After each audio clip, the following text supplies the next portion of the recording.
Visit आपके सामने है।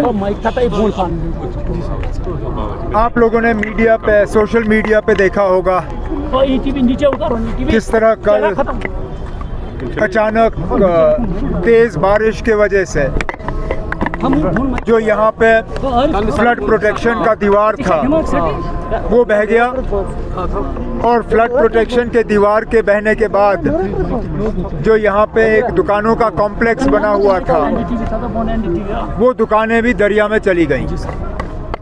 मैं अभी दुकानों के जो मालिक हैं और दुकानों के जो किराएदार हैं, मैं अभी उनसे मिला।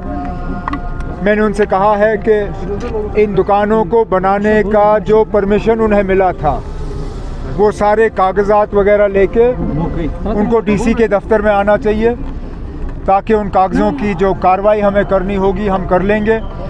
कार्रवाई करने के बाद जिन लोगों की दुकानें जो है परमिशन के तहत बने हैं उनको जो है जितना हम हुकूमत के तरफ से मुआवजा और मदद दे सकते हैं हम कर लेंगे। उसके साथ साथ दुकानदारों की दो डिमांडें थीं। एक, जो यहाँ पे म्यूनसिपैलिटी का नया कॉम्प्लेक्स बना है, फ़िलहाल उनको वहाँ पे शिफ्ट होने दें। मैंने उन्हें यकीन दिलाया है कि ये दुकान भी इन्हें पहले हमें R&B डिपार्टमेंट से इनकी तहकीकात करानी होगी कि क्या इनको कोई ख़तरा है या नहीं, क्योंकि ये भी इसी दरिया के किनारे हैं। अगर R&B डिपार्टमेंट ने इन दुकानों को सेफ़ करार दिया तो उसके बाद हम दुकानदारों के लिए कुछ करेंगे। उसके साथ साथ उन्हें दोबारा इजाज़त चाहिए यहाँ पे अपनी दुकानें बनाने की, उस पर भी हम कार्रवाई कर लेंगे।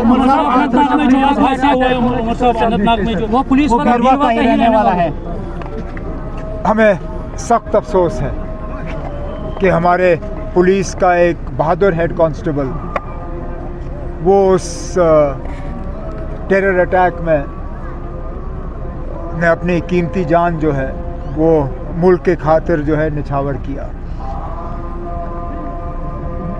ये बुज़दिलाना हमले जो हैं ये हम पहली मर्तबा नहीं देख रहे,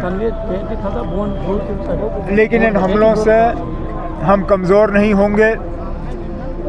ना हमला करने वाले जो हैं अपने मकसद में कामयाब होंगे। मैं अपने तरफ से, अपने साथियों के तरफ से उस बहादुर पुलिस के हेड कांस्टेबल को पहले तो खिराज अकीदत पेश करता हूँ।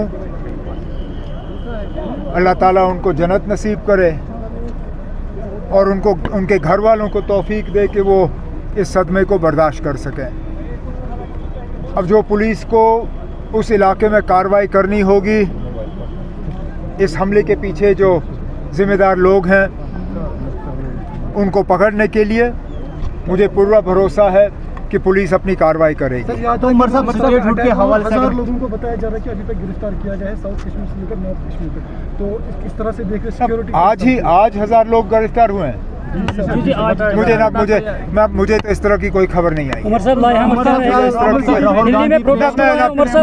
मैं आज के मौके पे जब अभी उस बहादुर को हमने दफनाया भी नहीं है, मेरे तरफ से यहाँ पे खड़े होके कोई सियासी बात करना गैर जिम्मेदार होगा और गलत होगा।